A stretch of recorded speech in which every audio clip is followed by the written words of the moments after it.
All right. Well, here we go.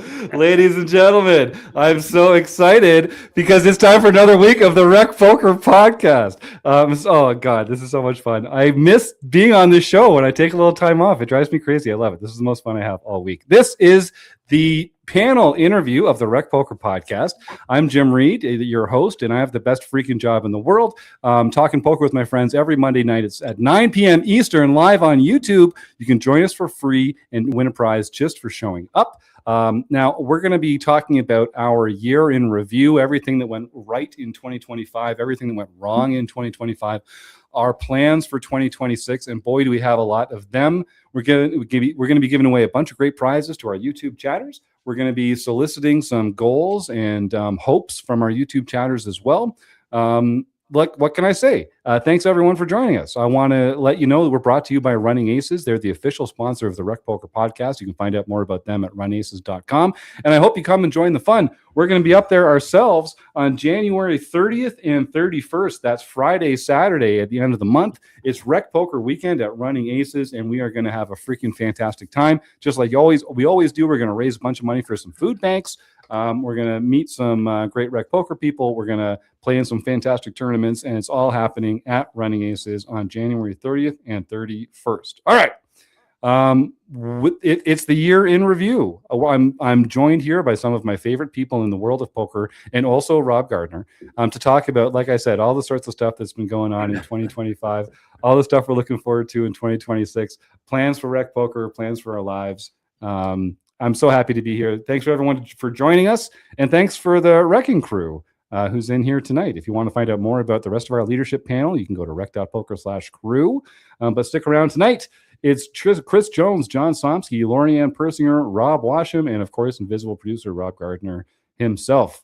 Let's start with the holidays. Chris Jones, you have had a tumultuous and exciting couple of weeks. Why don't you kick us off on RecPokerland in the holidays? Yeah. I mean, for those of you who don't know, I won a Poker.org contest, and that gave me a trip to the Bahamas and a entry into the $25,000 WSOP Paradise Super Main. So that was, I mean, and I had 3 days, like I won it and I had to be there 3 days later playing. So it was just kind of wild and whirlwind and getting tickets and figuring out what kind of money do they use in the Bahamas and all those kinds of things. But it was also really, a once in a lifetime type experience. Like I got I went into that room on the Friday night. When I got there, I was going to be playing Saturday. I got there Friday night, and my jaw was on the floor. Like it was just like every table was, if there's 8 people at a table, 4 of them were like the most famous players you've ever seen, you've ever known. And then you turn around and the next table would be the same thing. The next table would be the same thing. And some of the tables, it was like all 8. I could name every person at the table. It was like, it was everybody in poker who's like the biggest players, the biggest high rollers, all in one room. And it's not like the WSOP where it's like you're all spread out and they have their own special room and they're like, it's like one room and they're all there playing. And it was pretty cool. And so on Saturday I played, I played in the main event, and I was joking with people before I got in there. I was like, just by luck, I'll sit down and like Ike Haxton will be there or something, and like, and I meant that metaphorically, like somebody like Jason Kuhn or somebody like whatever, but literally I sat down at my table and Ike Haxton sat down too. So that was wild. That was wild. And I had to make a decision at that point, whether I was going to have this once in a lifetime opportunity to play with Ike and like talk to him, or like keep it shut. Don't give him anything. Don't do whatever. And I was like, to hell with it. This was an experience. I won this as an experience too. So I chatted with him a bit, and really nice guy. And it was really fun, and played with some other kind of luminaries over the day. Fortunately, did not make it through, but I did ultimately play in the closer event there, and I'm very happy to report that I have now added my first non-US flag to my Hendon mob record. I have a Bahamian flag on there, which I am very happy with.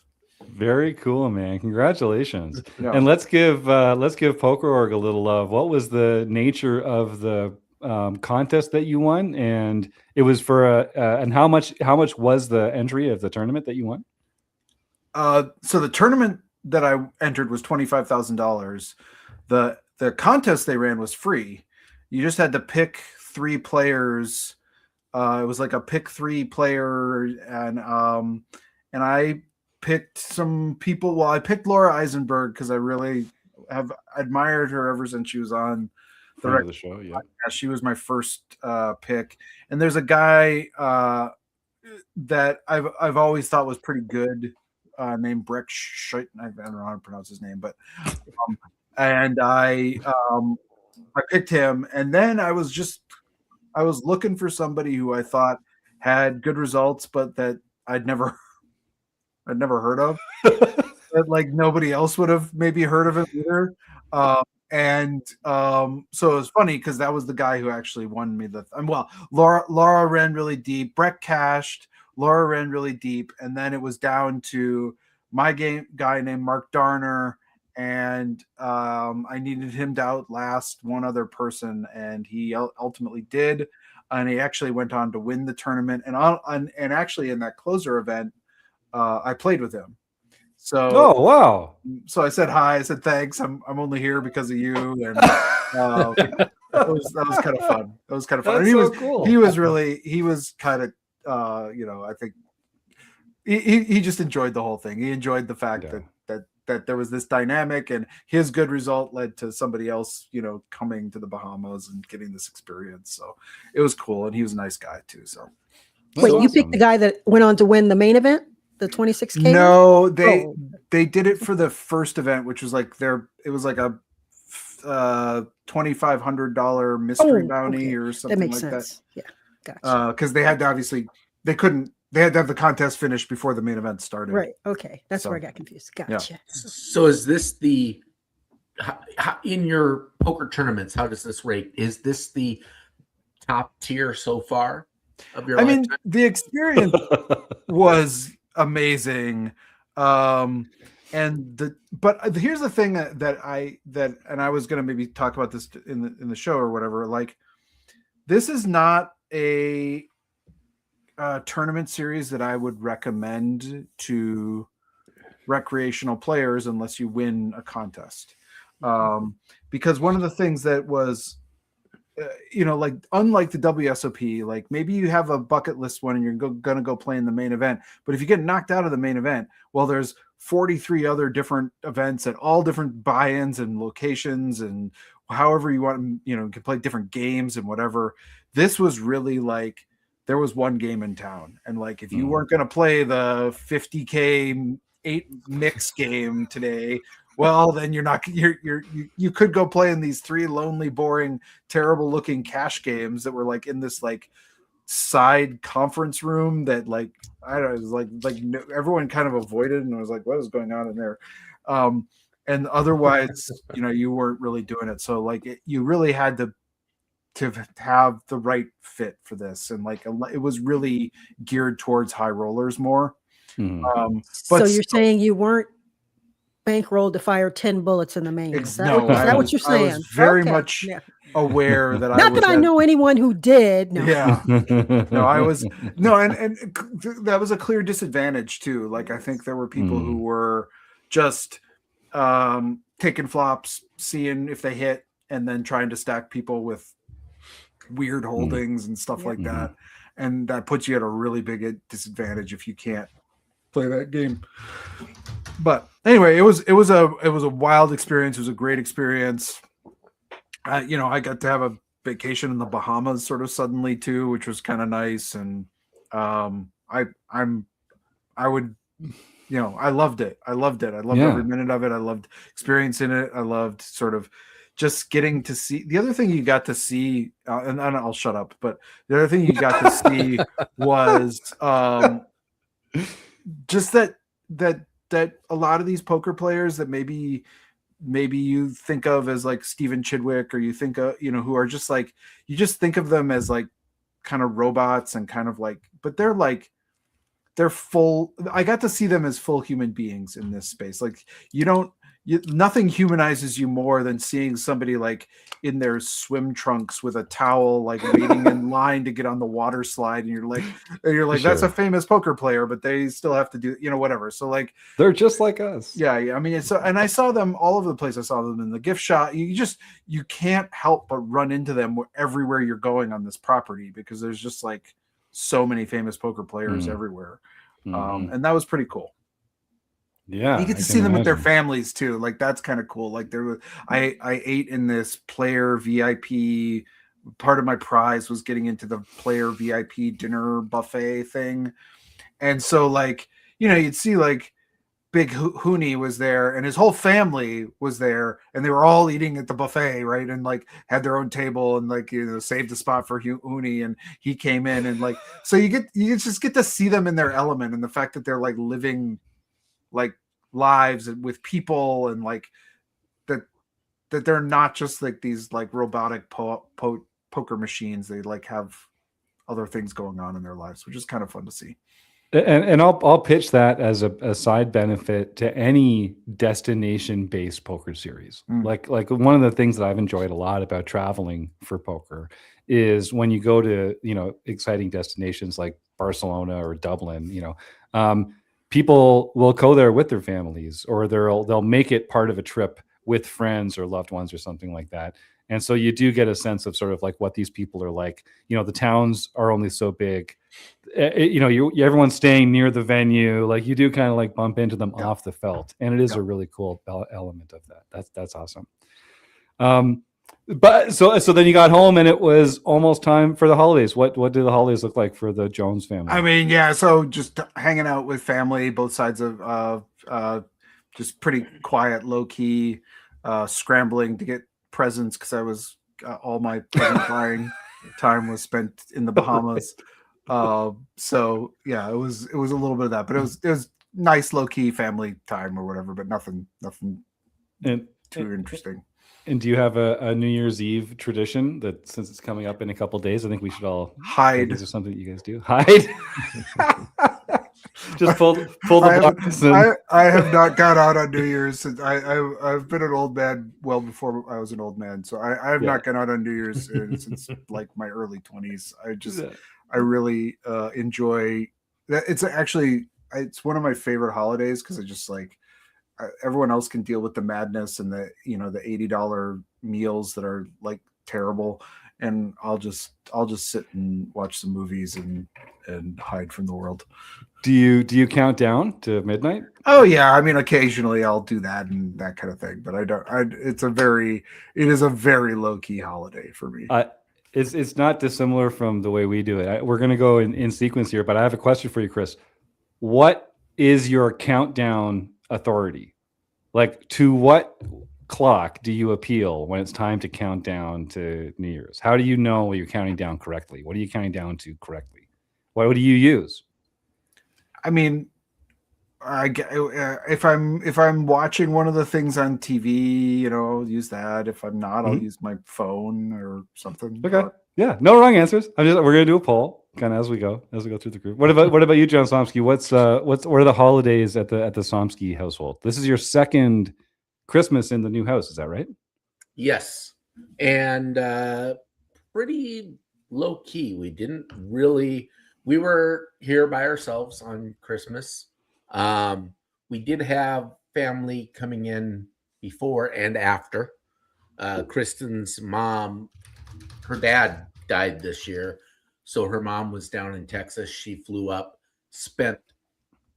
into the Twin Cities, but then drove to Michigan to have Christmas with Kristen's brother, and then she came back, and her brother drove her back, and they spent a day after Christmas, the 26th, here that night, and then she flew back home. And what did you do on your vacation to the Bahamas? I did not win a vacation to the Bahamas. You didn't? No, I did not. Oh man, I didn't either. What the hell? What are we doing wrong over here? I think we just don't have the same luck and skill that Chris has. True. Obviously.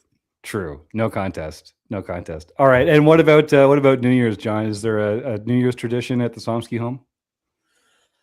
My wife is not a late night type of person. So I believe it has been a few years since she has brought in the new year with her eyes open. I mean, it'll be there when she wakes up in the morning, right? Like it'll be there. Right. So, so we don't really do much for New Year's. I think we've celebrated it formally twice. Once was after we got married, my brother gave us some gift certificates to some of the restaurants around the Twin Cities, and we went to a tasting menu on New Year's Eve with one of those gift certificates.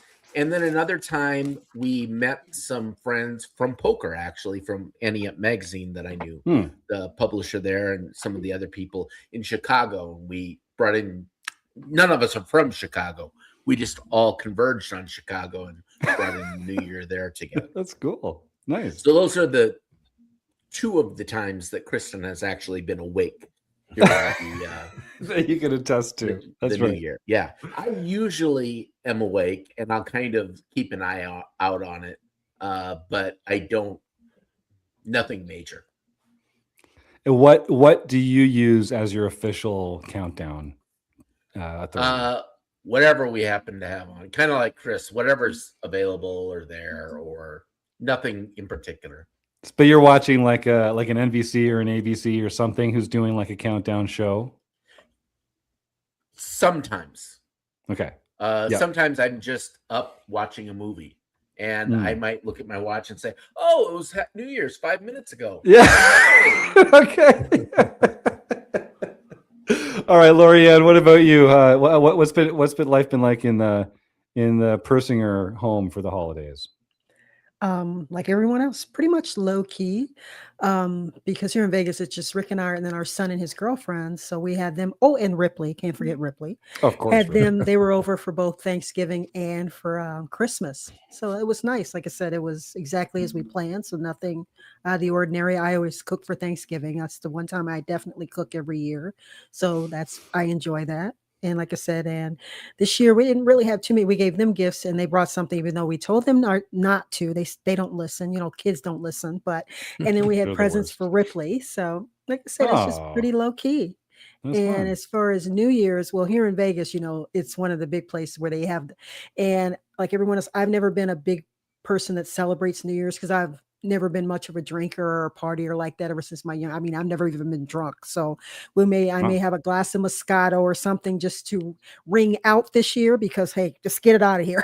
or on our balcony, because where we live in a condo and it's a 5-story condo. We live on the top floor. So if we want to, we can actually go out to our balcony and look out into the valley. And even like if you're familiar with Vegas, we can see the fireworks from either Green Valley Ranch or we live just north of South Point. So we can see the fireworks all around the valley if we decide to put on a coat, because it is a little cold by then, which is what I normally do on the 4th of July is I'll go out on the balcony and just watch the fireworks. But no, don't go down to the Strip. Never have, never will. I have no interest in being any part of that madness whatsoever. And if necessary, I'll turn it on TV and watch it. And your other thing you asked, I actually celebrate twice, so to speak, because my family's still in Chicago. Unfortunately, my in-laws, Rick's parents, are deceased, so they're no longer with us. But so we celebrate based on Chicago. We'll call my family and we'll all do like a conference and say Happy New Year and everything like that. And then once again, on West Coast time. So do it twice. Yeah. Cool. And you get the fireworks, really, I guess, as your own indicator. No shortage of fireworks here. Yeah. Definitely that's no cool. shortage of fireworks. So yeah, that's kind of have to watch it. Like I said, with Ripley having, the pet, I remember our previous, to make sure it's not too loud for her or anything like that or scary. Because actually last year she does tend to go hide under the bed. So have to be kind of careful with that. So yeah. Coburg does a nice Yeah, no, it's true. Well, when my wife and I had Berkeley, our dog, we had to be, because they have a wonderful beach set up down here in Coburg where you can go down for Canada Day, and they also do them for New Year's. But yeah, the dogs, it's not really great for the dogs. So, Yeah. but we might go down this year now that we're. Oh, so sad we don't have Berkeley anymore. But yeah, the fireworks are a special way to celebrate that. I think that's for sure. Rob, you're Rob Washam. You're familiar with Vegas, but are there many fireworks in Bullhead City where you are, just across state lines? Well, actually, they're in Nevada on the other side of the river. There's a little casino right on the tip of Nevada, where it comes to that point, and it's called Avi. And they always have fireworks. I mean, they had fireworks last weekend. They have brunch fireworks. They're like, congratulations. Yeah, I mean, they don't need an occasion for fireworks. Let's just have some fireworks. So yeah, that's where we get them. All right, nice. And what was the holidays like for you and Mrs. RecPoker Claus? I think I can complete the scenario here by saying it was very low key. Sensing a pattern here. There's a pattern here. We're all getting too old, I think. Yeah. But we didn't travel up to Minnesota. That's where all my family is. My kids and my grandkids, everything. They're all in Minnesota. But we did a FaceTime with them because we sent some gifts ahead for the kids, for the small kiddies, the little grandchildrens, the 2 and 4-year-old.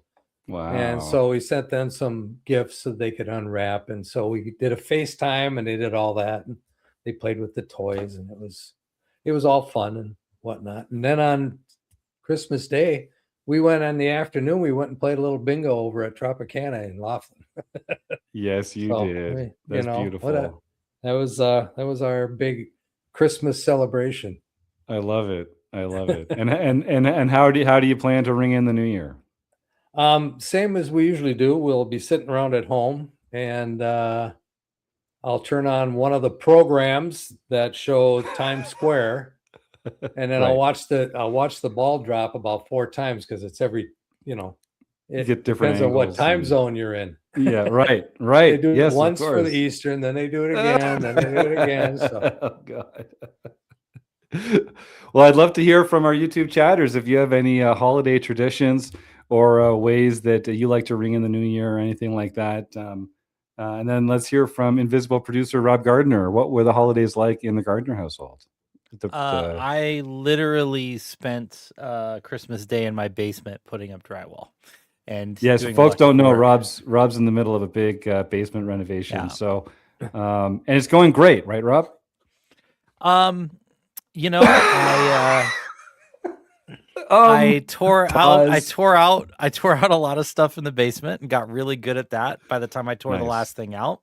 And then I did a bunch of electrical, and I felt like I finally knew how to do electrical when I did the very last thing. And now I'm disastrously putting up drywall.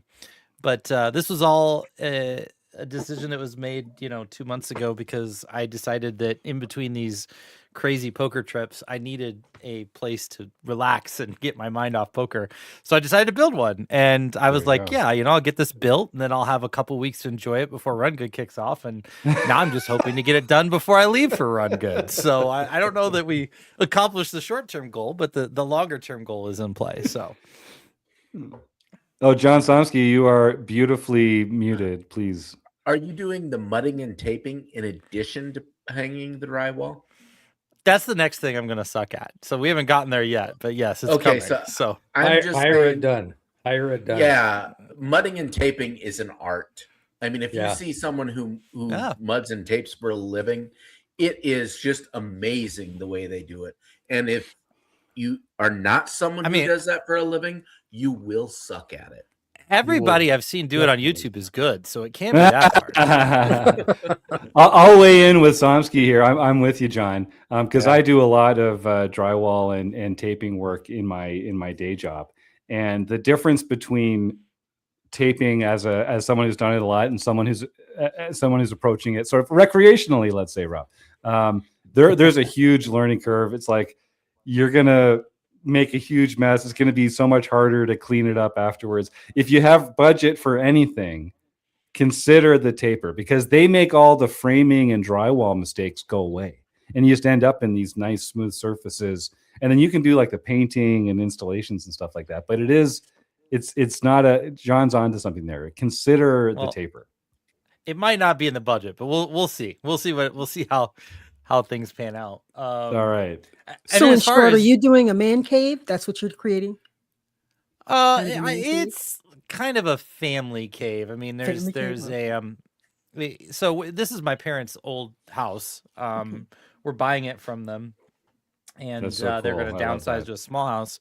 But it's one of those houses that the house is big, but the way it was built, the architecture, like every room is cut off. So like there's a lot of small rooms. And so when you have large family get-togethers, it's just impossible to get everybody in one room because every room is just bunched in. And so we wanted a communal area. And so we're finishing off the basement and putting in, TV, a game table. I've got my old arcade down there, just kind of making a bigger communal area, mini bar and whatnot.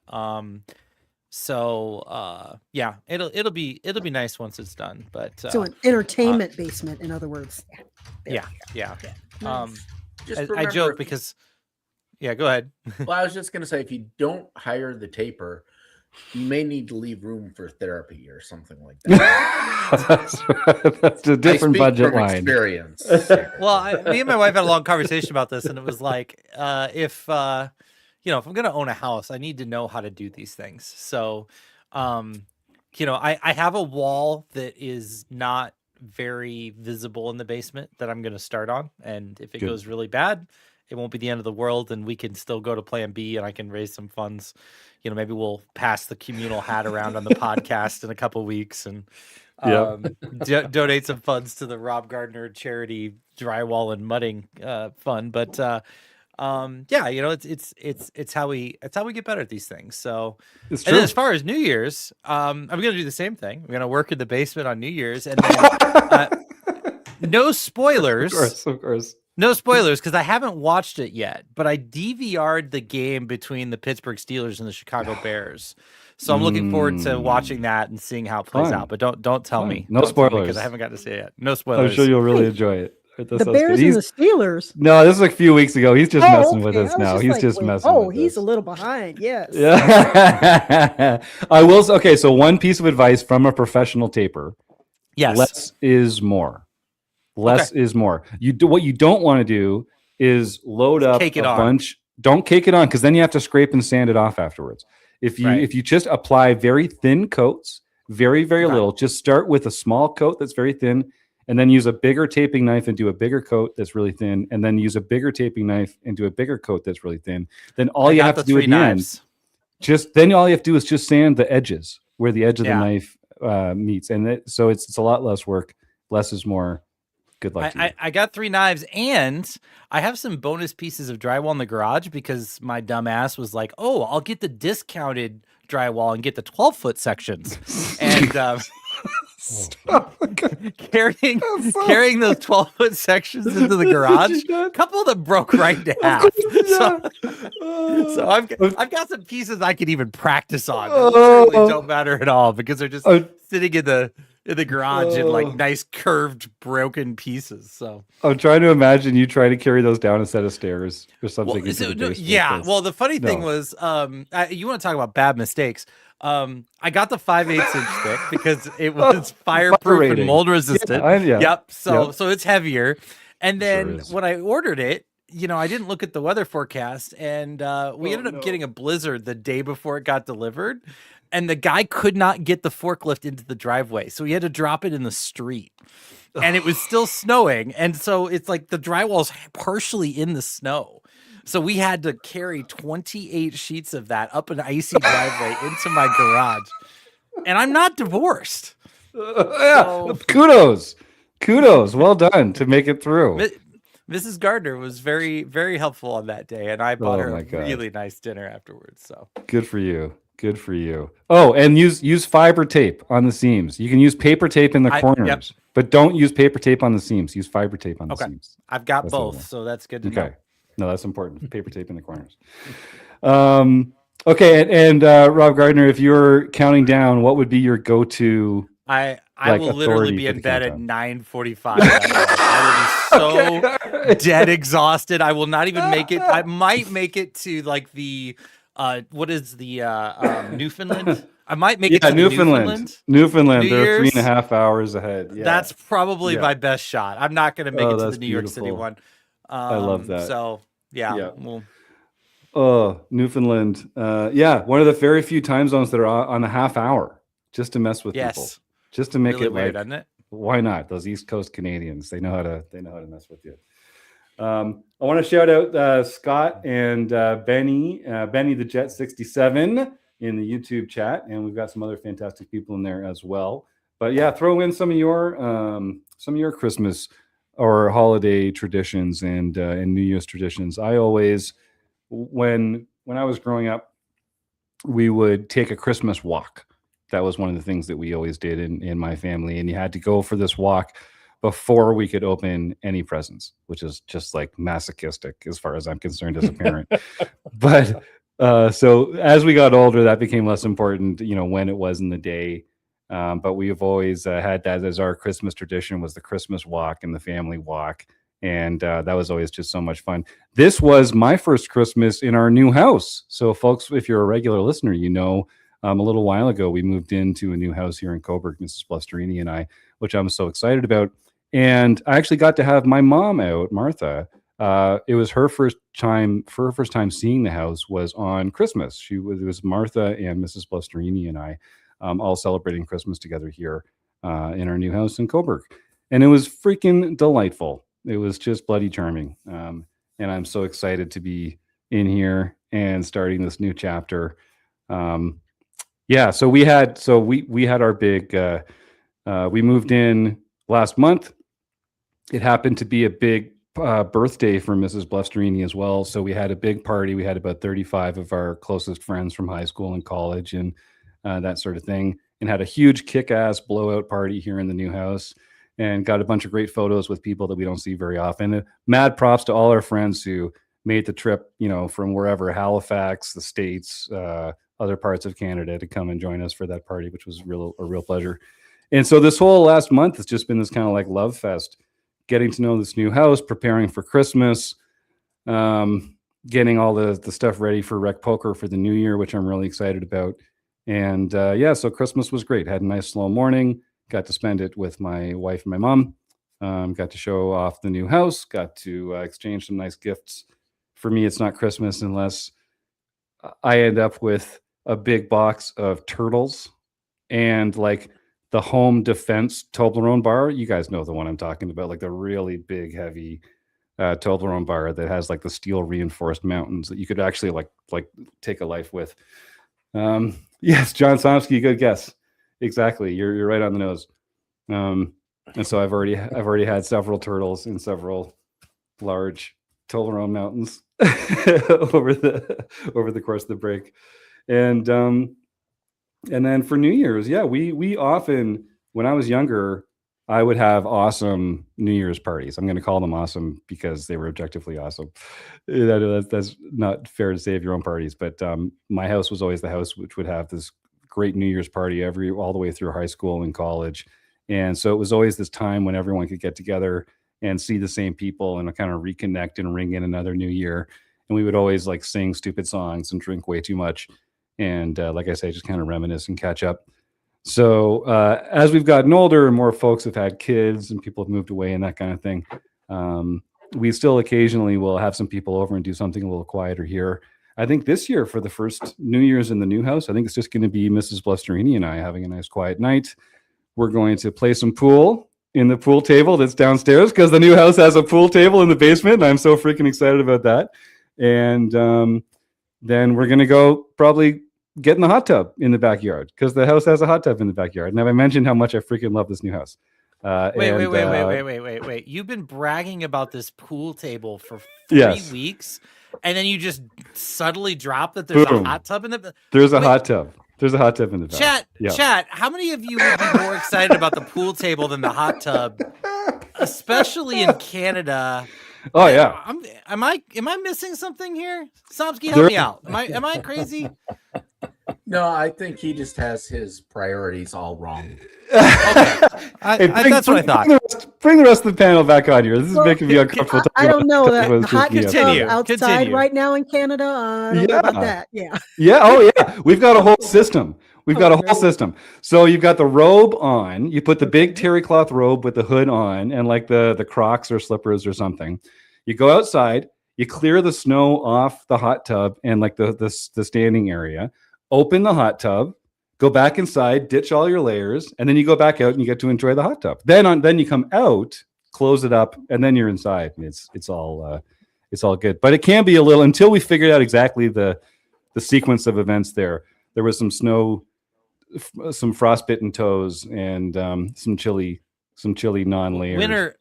Winter hot You tubs lost are me at snow absolutely on the hot best. tub. That's why I stopped listening. Huh? Stop listening there.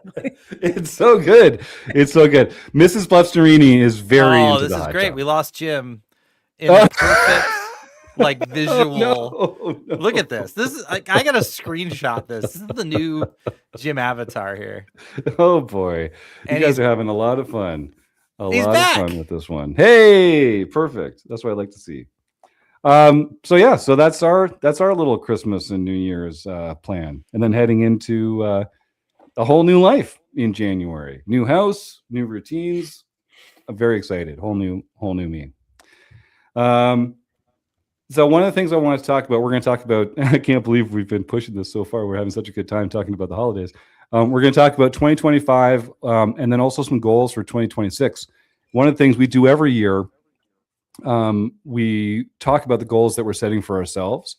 And one of the things that helps with goal setting is sharing those goals with other people. So if you're in the YouTube chat here, if you have any goals for yourself that you're thinking about for 2026, just type them in the chat. And even just to have to put them in your own words and type them out and share them with other people, that might help you stick to those goals.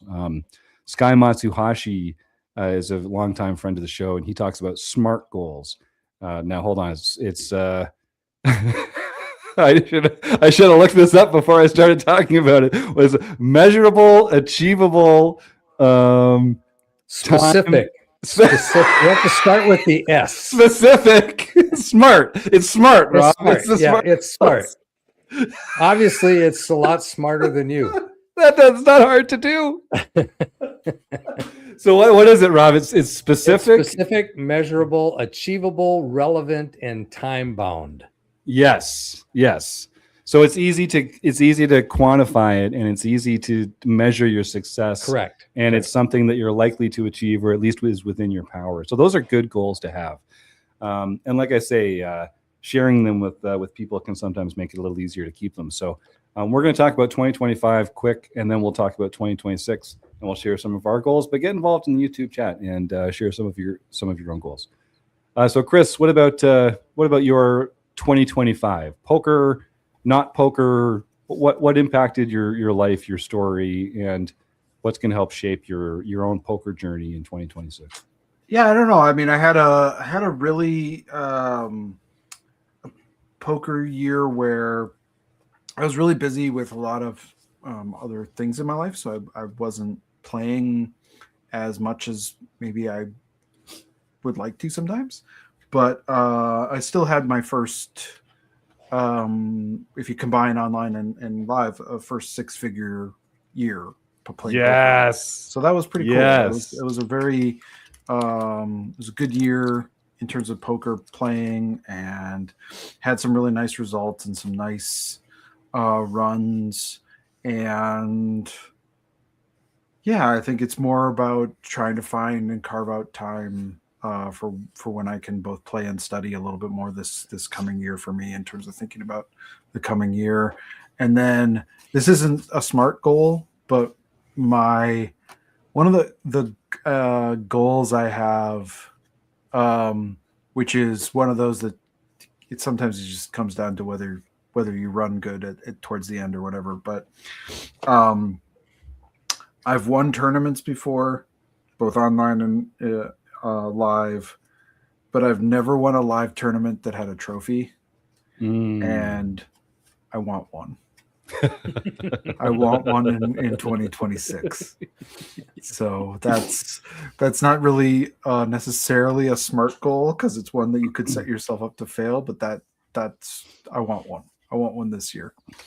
Nice. I love that. And let's Chris kind of likes to fly under the radar here, but I mean, a very accomplished recreational player, but also very plugged into the poker scene. So Chris, it's not just RecPoker and the RecPoker podcast that you're involved with, but you're also am I allowed to say this?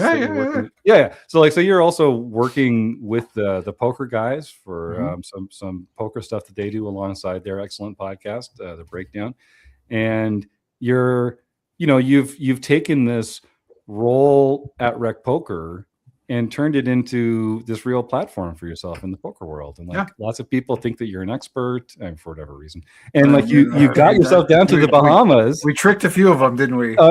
You've played in a $25,000 poker tournament, Chris. Yeah, that's pretty crazy, right? That's pretty crazy. Think about when a lot of the folks on this panel, when we were working with Steve back in the day, putting this show together and putting the site together and all this kind of stuff. Think about the goals that we had for ourselves. Yeah. And how for many of us, we've just no, it was a good year, and I hope more to come in the coming year, hopefully.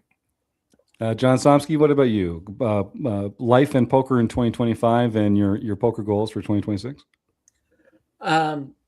So for 2025, I, much like Chris, did not get to play as much as I would like.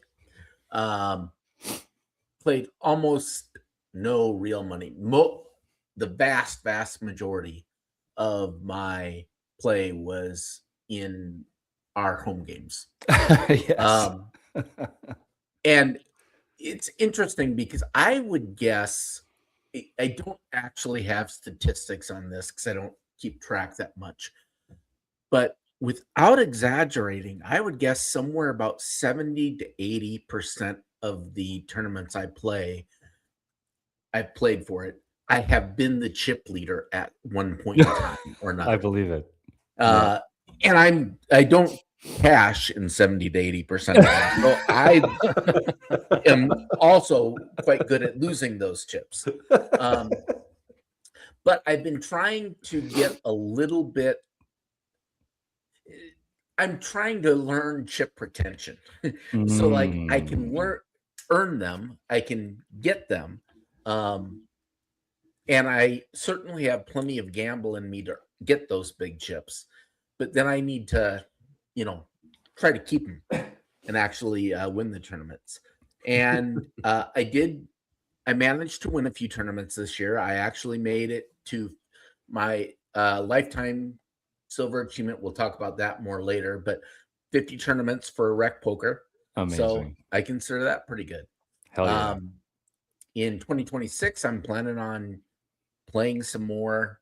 I want to actually get out and do some more live poker. Yep. I love that.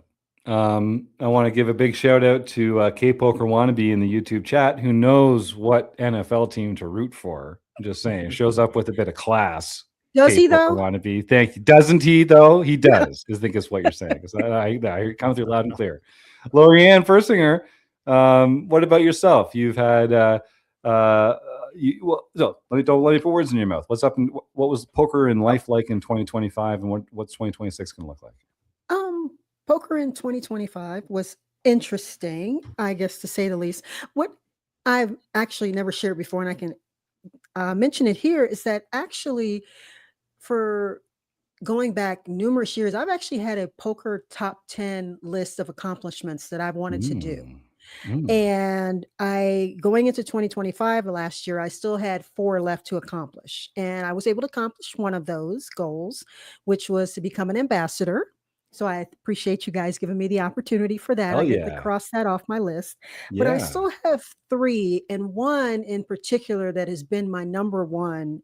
And it's one of these things which will come up later when you ask me about my going into 2026, which we'll get to in a minute. My other 3 are still to play the main event. Yes. That's still on my bucket list. I also wanted to play in the Poker Go studio. That's Mm. another one, and which I tried a satellite, was not successful, so I may try again. And the last one, which has still been my number one, is to be a poker sideline reporter. And that has been on my bucket list, like I said, from going on 12 or 13 years now. And it's just one of these things going into 2026, which, like I said, I'll discuss that when I get there. I just am starting to realize that may not be a realistic goal anymore, unfortunately. Like I said, and it's nice. I didn't know about Chris getting his thing to the Bahamas, which I thought was really cool. And I'm really happy for him. It would have been nice. It would have been nice to be able to join him there as a sideline reporter, because I actually did enter an online contest that was posted and for another shot. And like I said, Rob, I think, has mentioned this to him when he first did the podcast with him after my WPT score. And it's something Carlos has known for years, going back to 2013. That's something I've always wanted to do, and even entered a contest and did not get selected. Unfortunately, but it's not being selected is not honestly what bothered me. It was the reason they told me I wasn't selected that actually really bothered me. So it's one of these things. So I'm just thinking I may have to recalibrate going into 2026. I was told that I did not have the experience they were looking for as a sideline reporter. And I thought, really? 13 years, I've been doing this on and off for, everything I've done in poker over the years. And the person, when I saw who they picked, it was just kind of like, you go, maybe there's something a little more to it. Like I said, in fact, I even kept the email, and I even said to them, because I had to submit a resume and my background, all the poker writing I've done. I even submitted 2 little short things from this particular show because they wanted to see me talking to someone. So, I had to submit a whole package and everything, and was told I just did not have the experience they were looking for. So I was just like, So, I just go. But it's not the first time, unfortunately, I've been told that. So I've just accepted the fact that it's just one of life's things where, and like I said, don't want to be a Debbie Downer, but you asked about my 2025. Yeah, no, that's it. It's just sometimes when you have goals in life, you have a dream, that sometimes you just have to accept that no matter how much you want to do it or how badly you want it, that just sometimes, unfortunately, it's just not going to happen. And that's, like I said, that's the priority for me more than actually playing poker has always been.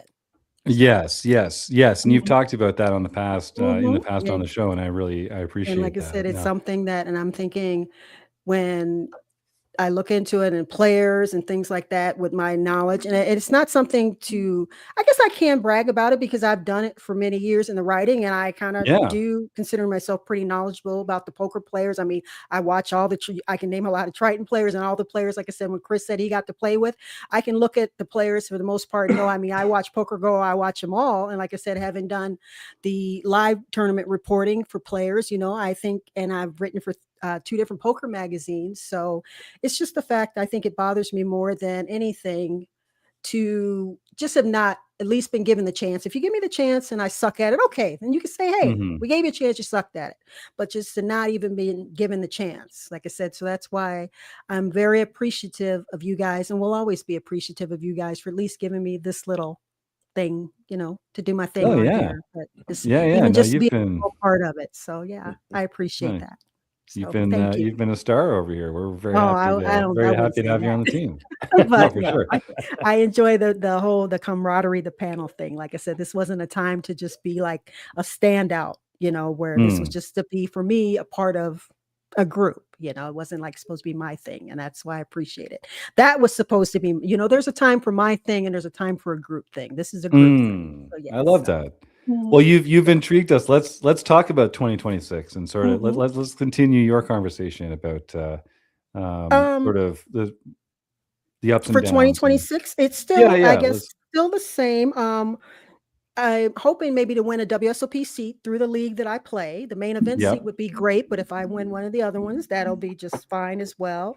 Honestly, going in this year, I plan on playing less poker. I know that sounds kind of weird to say that I'm going to be playing less poker, but the reason behind it is, and that goes back to 2025, since we moved to Vegas, the Vegas poker landscape is a little bit different.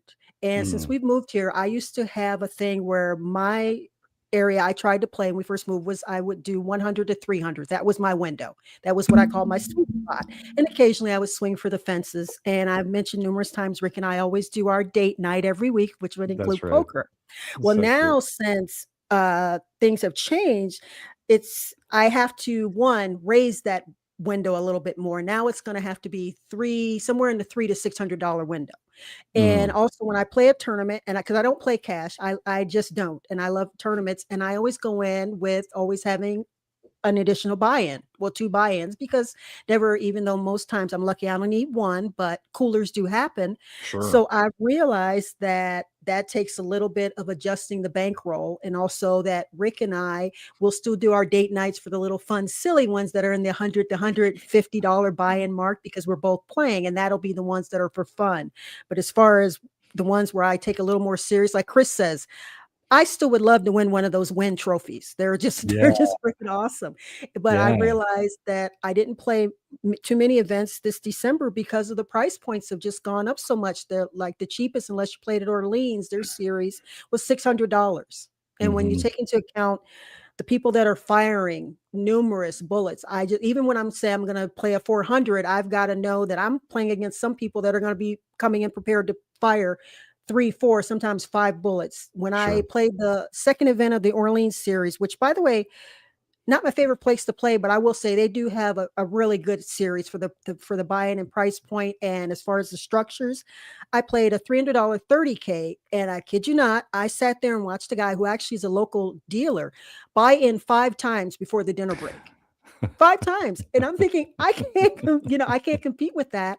And then I did play their main event, the $600 300K, another great structure, got past, in the registration, went deep again, and I busted. I lost a race. My pair didn't hold up against the big ace, but that was fine. But that didn't bother me. Losing a flip is like whatever. It just bothered me that I was busted by a person who was on his 3rd buy-in. So that kind of, you just go, God damn, so I'm just realizing going into 26 that to continue to play, I want to play somewhere, like I've already said, raise it a little bit, which means, of course, the trade-off is that I'll be playing less, because I've realized that even though people say in the soft tournaments, you want that call, I'm going to have an unpopular opinion of saying, I don't want that call. Don't call my under the gun raise with 6 deuce offsuit or queen 3 offsuit, which is I'm not making it up. That actually happened this past month. So that's why I'm like, I don't want that call. Okay. So I realized, and yes, there's going to be easy play no matter the buy-in or level. It's just that there's not as many landmines to get through. Like the 600 I played in, even though he was, 3 buy-ins, the play was much more what I like, no crazy 10x raises. I will never understand that. And like I said, I'm the kind of person also believes when you buy in, you're allowed to play how you want with your money. So it's just my decision I just don't want to, I'm tired of running into I'd rather be lucky than good players. That's how I'm going to put it politely. It's just you can say me, but you can say it by name. I'm right here. You can say it. You can call me out. I don't want to keep doing that. It's like it's just like, oh my goodness. But so that's where my thing is coming in, and especially as we already mentioned earlier too, with the whole thing this past month with the WSOP and WPT competition, which we kind of touched on in the pre-production. And I just find that to be unfortunate, because I just think that there's room for both without being so competitive. And granted, I guess the one advantage with the WSOP with all the incentives they gave is that that's where most of the big names and pros were in the Bahamas. So a lot of it wasn't here. But also on the flip side, like I said, once again, the lowest buy-in, unless you did a satellite, which I tried several, was $600. And that can add up. I played a satellite at Aria, 160 buy-in, trying to win an $1,100 seat, and the guy immediately to my left and the woman immediately to his left, they had each bought into the Prime event, which was an excellent that event. is a great. Guys followed I love it, the Prime. but the guy on my immediate left, he admitted he bought in 5 times. I was just like, I sit there and go, holy cow. And he admitted that he had maxed out because he got there late. So you're only allowed, I think it was one re-entry per flight or something. And he said it was That's probably right. a good thing that he wasn't there from the beginning, is because he would have spent more money. And I just thought, oh my God, So like I said, I'm trying to rationalize and figure it out before the start of the new year. How do I compete with that? Because I still haven't figured that part out yet. So Yeah, no kidding. And I will give a shout out to the WPT Prime event that they do as part of their series in Vegas at the Wynn every December. That is a really fun, well-structured event. I think it's an $1,100 one re-entry per flight. Right. Really They good actually value. but with the number of flights, but some people were blasting, and it was just Oh, like, yeah. but yeah, like I said, I guess for one of those, I can see, like I said, with considering how much was up top, I can understand if people want to fire 1 or 2 bullets in that, if you have the bankroll 4 or even 3, if you do it on after that. But I think when you start to get into the 5 or 6, I just look at it, they have a whole nother, maybe that's just not your tournament. Try to move, maybe go, but again, not my money. So, but I definitely know that going Yeah. forward, that is what I'm competing at. And no, Benny, live poker is not dead. Yes. At least not here in Vegas. I can't speak for anywhere else, but definitely not dead here in Vegas. And speaking of Benny the Jet 67, all our YouTube chatters, if you start typing the words food bank into the YouTube chat, we will enter you into our raffle at the end of the show. Regular listeners know we always like to do a food bank raffle on the show to give away some prizes to our audience, but also just to raise awareness about the fight against food insecurity, especially around the holidays. It can be a really difficult time for people to put some food on the table to feed themselves, their families, their kids, their loved ones. And you might be surprised who needs a little help.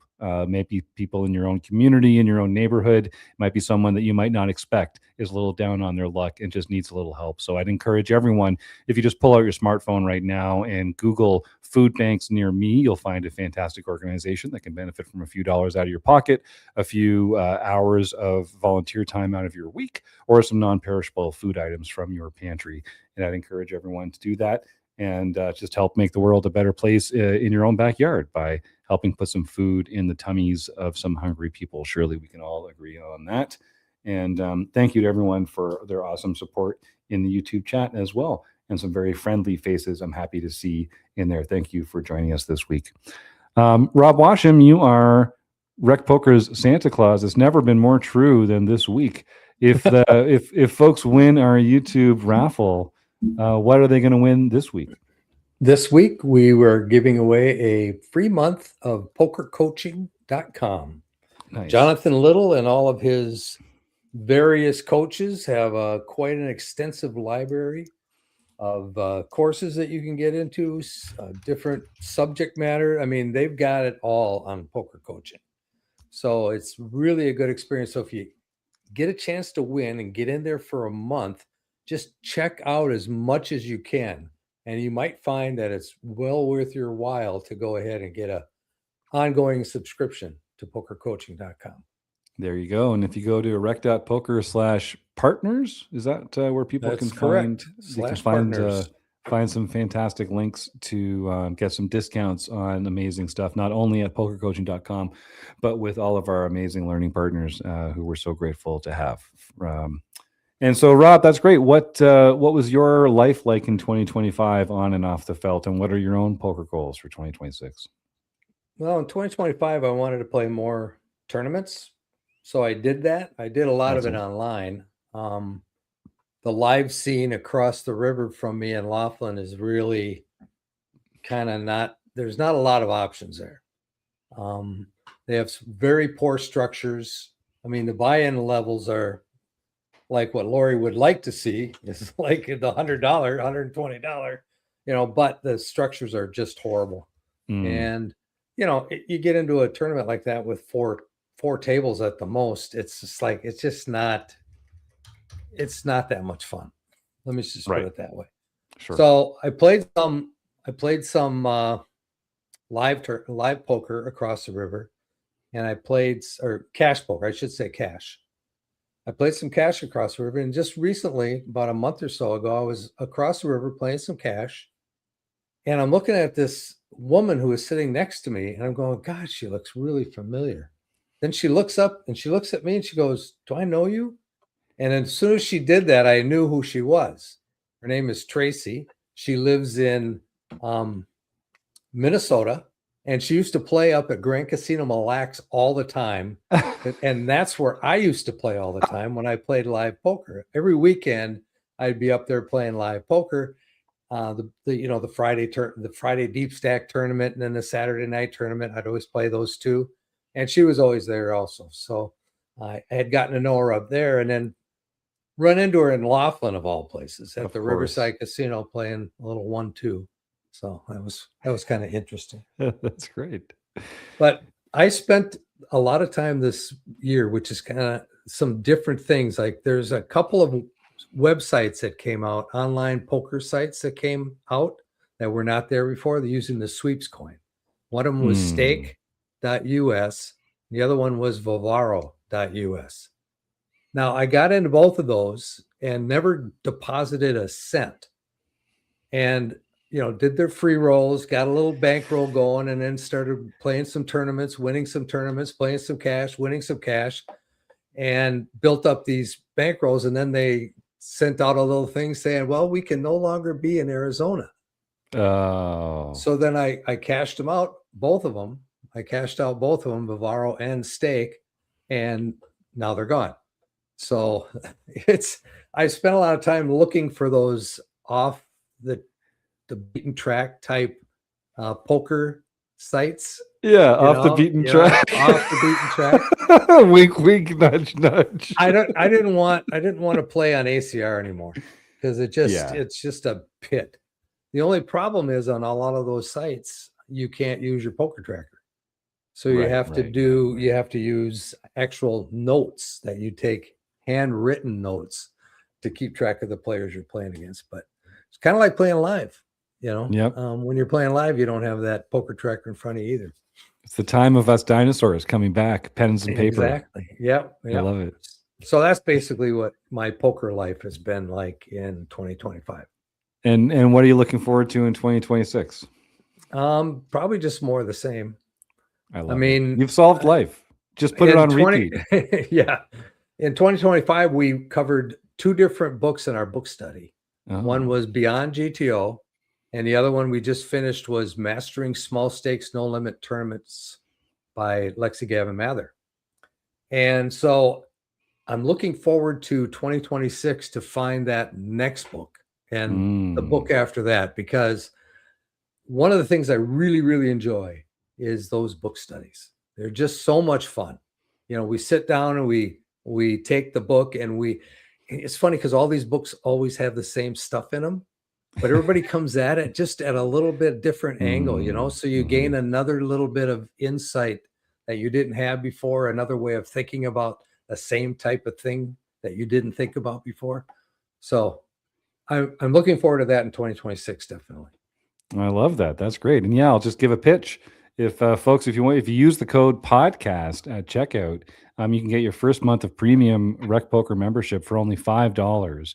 And let me tell you, even if it's only to access the video archive, you can go back through a dozen of the best poker books in the business that Rob and his cadre have gone through and discussed and made slides for, and even that's just, let alone all the other fantastic videos that are available in our archive. So I would say, seriously, do yourself a favor, folks, for $5.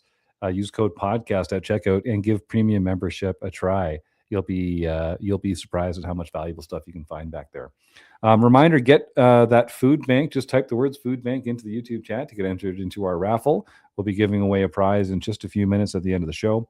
Invisible producer Rob Gardner. One thing I want to mention. You were just talking about the WPT Prime. Yeah, happened to be a Minnesota player that won it this year. His name is Aaron Johnson, and I remember playing with him back in the 2018, 2019 time frame. He was just a wet behind the ears kid then, but he was a very good player, though I had a lot of respect for him. Played with him a number of times in the MSBT and the Grand Series up at Grand Casino Mille Lacs, and very well mannered, just a great kid. and he ended up winning the WPT Prime for $1 million. I'll co-sign this. Go watch the video if you want to see somebody who knows how to play heads up. Watch that heads up matchup. It's just it is little by little, but it's just takes him apart. It's really quite a match. Okay, and his opponent's good too. Yeah, but he just is better. And if folks are listening at home and you're not sure exactly what we're talking about, this is the World Poker Tour Primed Championship, is what I believe what they call it. That was on December, I don't know, like mid December 2025 at the Wynn. And you can probably find replays of that at WPT.com or something similar. I'm kind of guessing, but it's probably, you could Google it. So congrats to Aaron Johnson. Yes. And I know a lot of our listeners are in Minnesota, and they probably know who Aaron is, and everybody I know that knows him has a lot of respect for him. So way to go, Aaron. Minnesota continues to punch above its weight by population in the poker world. So many phenomenal players coming from a state that just doesn't have a population that's that high. But we've talked about it before. It's why I think these Canadians are so good at it too. It's those long, cold winters. You better find some games to play. You're not going to be out. You're not going to be outside. Find some buddies and some beers. It's going to be cold. Rob Gardner, you had a very exciting 2025, and you have some goals for 2026, I'm sure. Why don't you pipe in here from your invisible booth? Yeah, I mean, they're kind of one and the same. Last spring, I kind of decided that this upcoming year was the year I really wanted to go after Run Good Player of the Year. It was something I actually wanted to do the previous year, but it just wasn't the right time. And I didn't have enough bankroll. I actually decided to stay home from the World Series this past summer. It was the first one I'd missed in 5-6 years to try and build bankroll online. And I did build some bankroll online. I had a good summer, but I was coming into the fall with a bankroll of about 12K, which is like 35 buy-ins for Run Good. Nowhere near enough. And we just, I was like, well, I can get some backing. I can sell some action. It's a long shot, but I like being an underdog. Let's try to make it work. And I scheduled 2 warm-ups. One was the RecPoker weekend in August, and the other was it was fun. A WSOP circuit stop, and me and my wife talked, and she's like, "Why don't you just not sell action? Like, go fire 10 or 15 bullets, just see what happens. Like, you can always get people to buy action, but maybe some things, maybe you start out hot." And so we did, and I went down and I final tabled my first circuit event down in Choctaw, and then went to Southern Indiana, had 2 final tables, went to Tunica, finished second in the deep stack, as close as I've gotten to a ring. Went to Pennsylvania, finished second in a main event, and all of a sudden bankroll wasn't the issue that it was to start. And long story short, we have a 254-point lead heading into the second half of the year. And to just give an idea, like, that's somebody would have to win a main event, not even like a regular event, win a main event to score 250 points, and it would have to be a large field. So we have a pretty significant lead. And as great as it was, I ran really bad the last three stops, and it took a toll. I mean, the driving, the grinding, the be away from home. I actually left the Council Bluffs stop early. I skipped the main event and decided to come home because I was burned out. It kind of felt similar to how I felt, when I'd go out to Vegas for 5 weeks in the summer. By the end of that 5 weeks, like, I don't want to see cards, don't want to be social. I just knew my battery was drained. And so came home and did the smartest thing I could do, which is bury myself in a basement remodel, because that's nothing says relaxation and rest like that. But heading into this year, we obviously I want to finish what we started. I didn't know how realistic it would be to win it with when I started it, and now we're in the driver's seat, so I need to finish that for sure.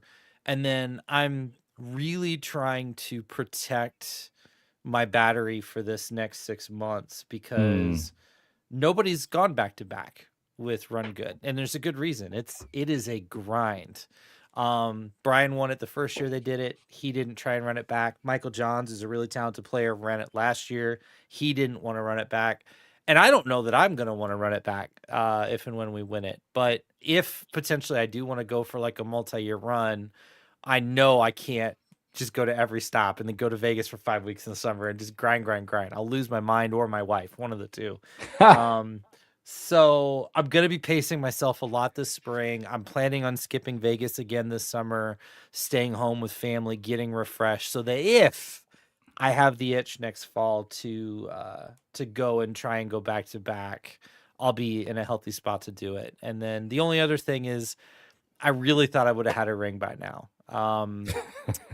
Going to 9 stops, I thought I would have hit 1, because I when I looked at Brian and Mike when they did it, I mean, Brian had 2 by the fall and finished with 7, and Mike won 6 his year. So I'm like, I might have 2 or 3 by the time, and I have 0. So not gonna lie, that stings. 2 second place finishes, obviously things happen and heads up, and it's high variance.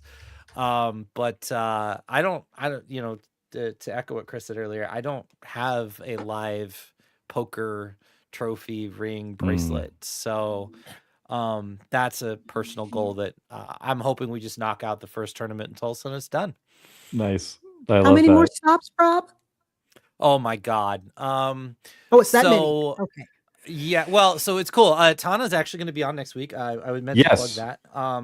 You don't want to miss that because he's not just going to talk about the upcoming year, but he's going to talk about the vision of Run Good, and they're doing such good work over there. If you guys have not been to a Run Good stop, it's just such an amazing experience. So true. It's so much fun.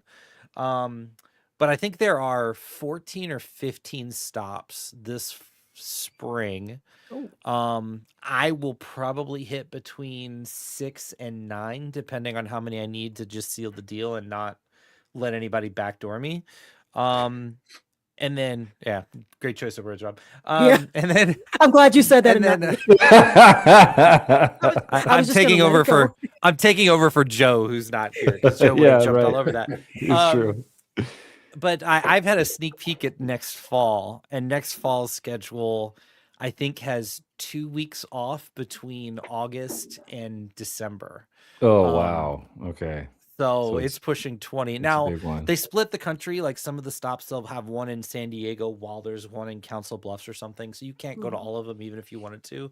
And nobody goes to all of them. I mean, part of the reason I have the lead I have is because I've gone to more stops than anybody on the tour. Sure. But we'll see. Because I know I'm doing Tulsa and Austin. There is a 4-week stretch in March that goes to Southern Indiana, Tunica, Council Bluffs, and Dallas.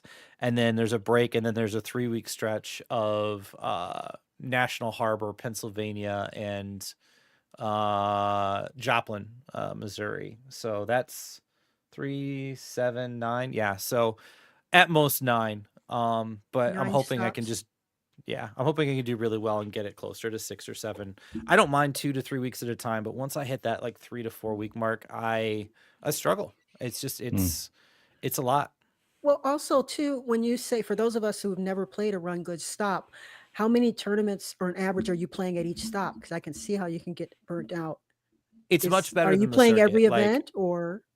I am, yeah. But one of the many reasons I love Run Good over the WSOP and the other places, they're 6-day stops. So like, it's not like the 13-day or 12-day circuit stops where it's just like infinite tournaments. I mean, it's 6 days.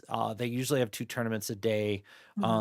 The 2 tournaments a day are ring events. It's not like the WSOP where like there's a circuit event during the day, and then if you lose, there's some crappy nightly that means nothing with ridiculous rate. Like the night tournaments have rings, the day tournaments have rings. So you do get 10 to 12 ring events in 6 days.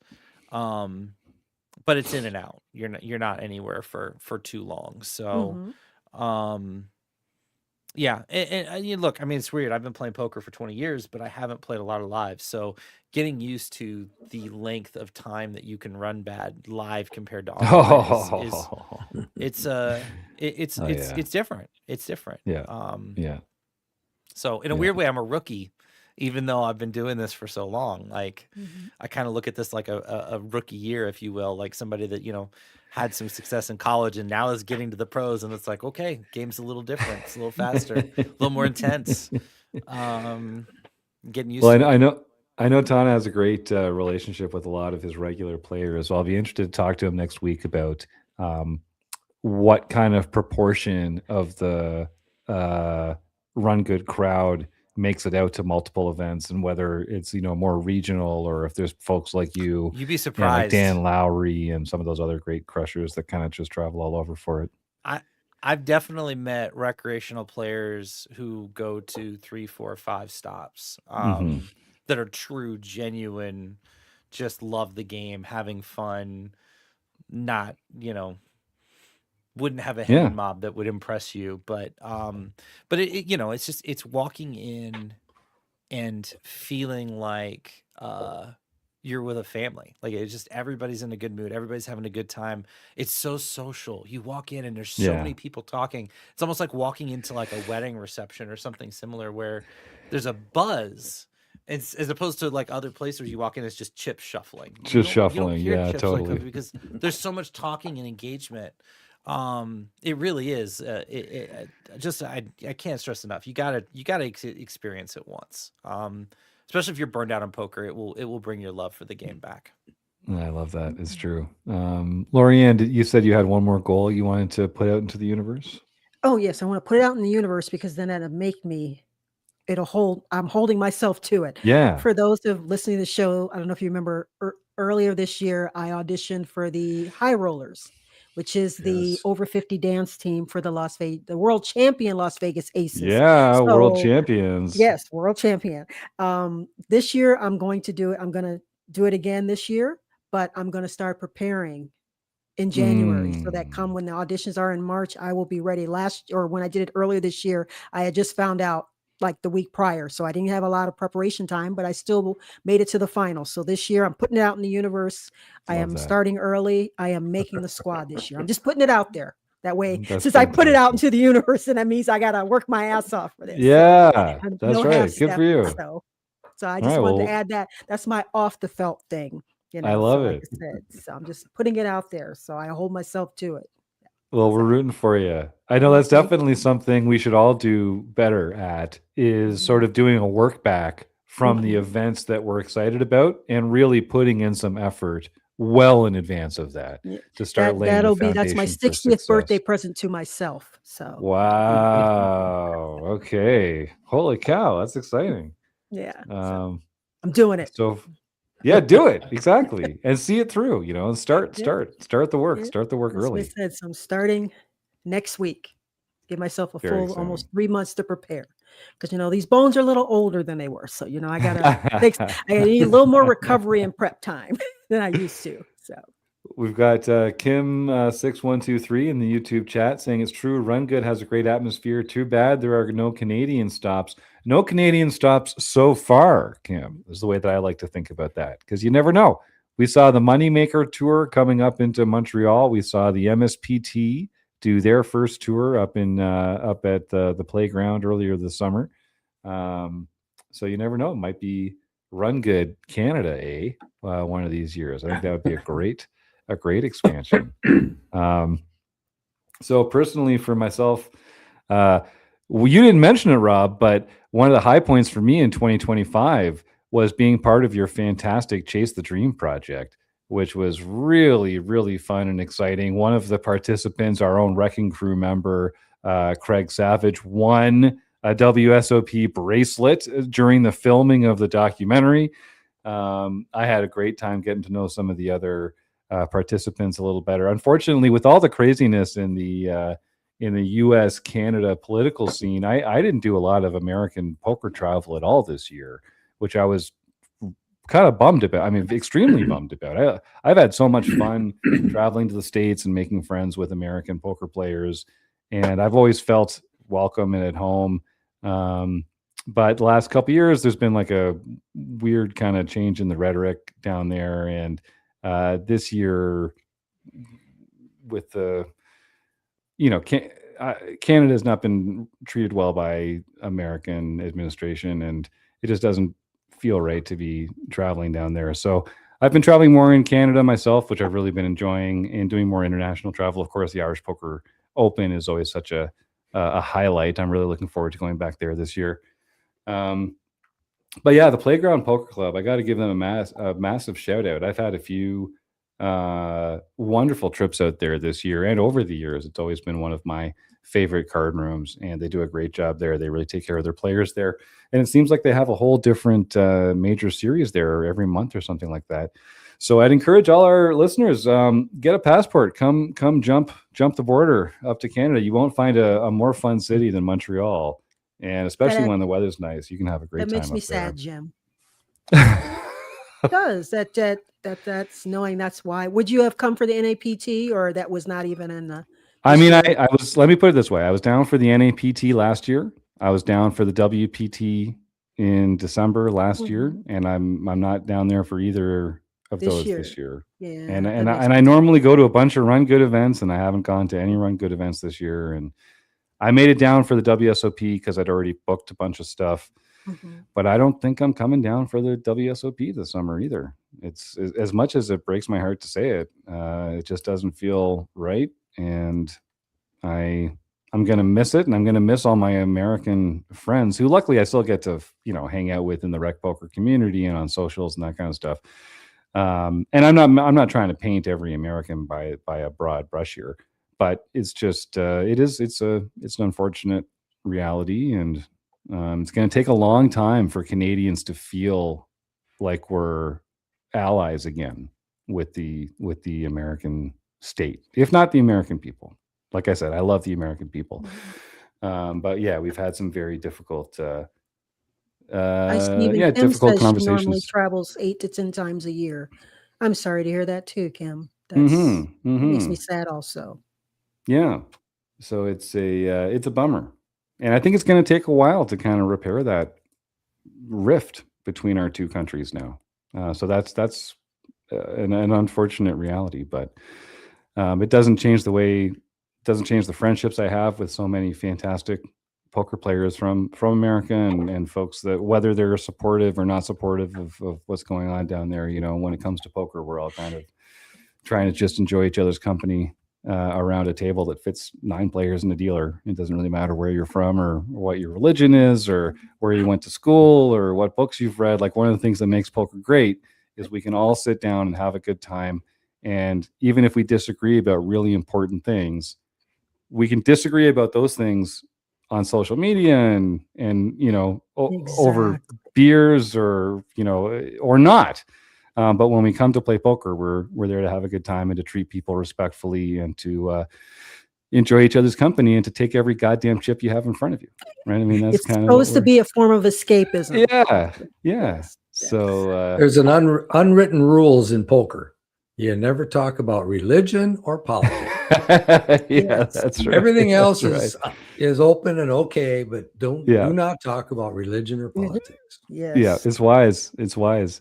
And I'm not, like I said, this isn't an ideological thing. Like, I've voted for people. I've voted in Canada. We do things slightly different, but I've voted for parties of every branch of the spectrum. I've voted for conservative parties and liberal parties, and like, I'm not a partisan, and I'm not like a lefty wingnut or anything like that. This is just when it comes to this country that I call home. This is how I feel, and I think I think a lot of Canadians feel the same way, and we just don't really understand what you guys are like. Why we just want to know why, and like who hurt you and why this is happening. But we want to know why too. So it's like, we want to know. Well, as Mrs. Blusterini would say, pull up, Jim, pull up. All right, so you know what I said in pre-production? That you're living above hell right now. Yeah, that's right. But anyway, it's just we got off the subject there, didn't we? Did we get a little off the beaten track? Off the beaten track. But yeah, we're all. I mean, we're all just the luckiest people in the world. To be able to get together. I'm so grateful for all the friends that I've made through the poker industry all over the world, and some of the folks that have come to become part of the RecPoker community and have really become friends with me. Like, I kind of collect good people in my life. Like I've got a lot of good friends from elementary school that I've stayed in touch with, and high school and university and various jobs I've had around the years. And like the best people that I've encountered, I try and just keep them with me. And I'm lucky to call them friends. But a lot of the people that I call friends these days, I met through RecPoker and through poker, and that's not hyperbole. And like the poker world has given me a lot of really wonderful relationships and friends and people in my life that I'm very grateful for. And I guess that's one of my goals for 2026 is to just to grow that pool of fantastic poker people in my life. And I got to thank RecPoker and for everyone here on the RECing Crew and our audience and our members for allowing that to happen. I'm very grateful for that. Well, unless there's anything else, folks, why don't we announce some home game winners, give away a fantastic prize, and wrap up today's show? What do you think? I think. All right, Johnny S., jump on in. All right. Well, we had held our No Limit Championship Series Tournament of Champions and on December 15th, and Ship and Flip Rec Luke O'Driscoll won his very first No Limit Hold'em TOC. Then we also had our Mixed Game Championships Tournament of Champions, and we played 8-game mix, of course, for that.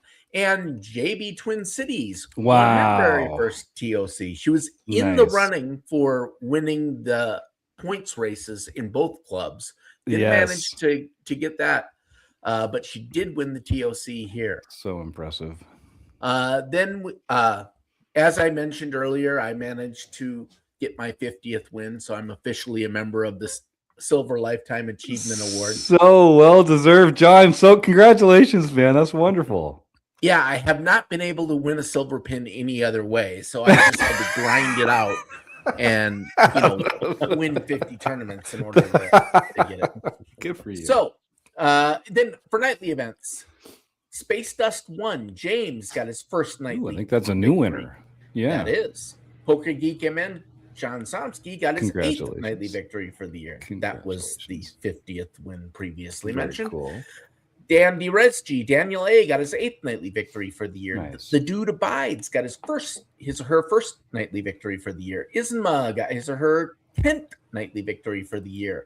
Rick the Good Dog got his 3rd nightly victory for the year. K-Poker wannabe Ron Payton got his 16th nightly victory for the year.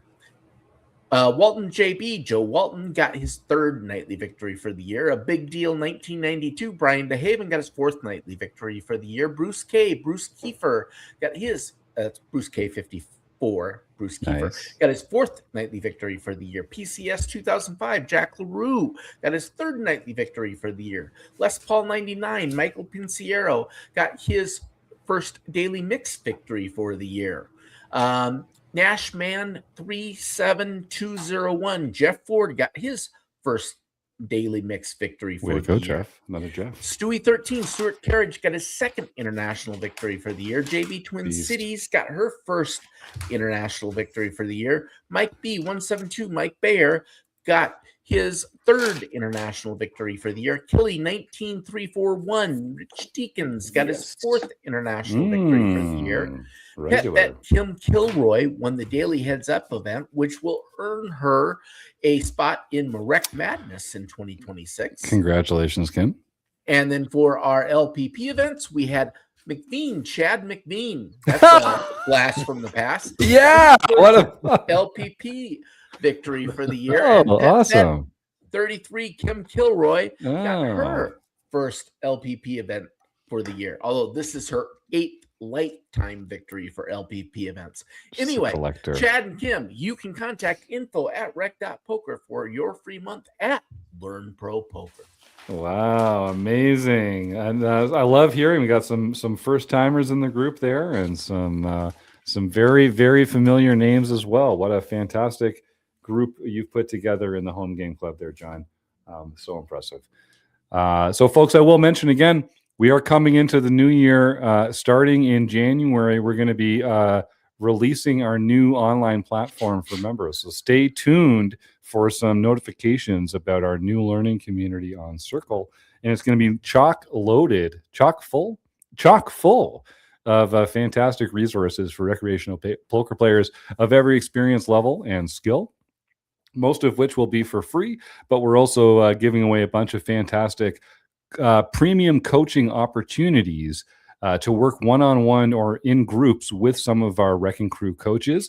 Those will first be available to premium members. So if you're considering jumping into a new regimen, it's a great time to become a premium member at RecPoker, because that'll make you one of the people who are available to win these fantastic, more in-depth coaching opportunities. So I'm very excited for that. And I guess I just want to thank Running Aces, and let's get on out of here.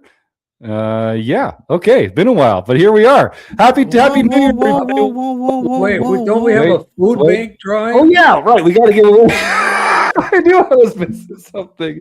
I knew I was forgetting something. All right, let's throw up the wheel of fame and fortune and see if it lands on food bank. I'll happily donate $20 of my own money to a local food bank. So let's see who the winner is going to be tonight on the beautifully colored wheel of fame and fortune. Who came up with those colors?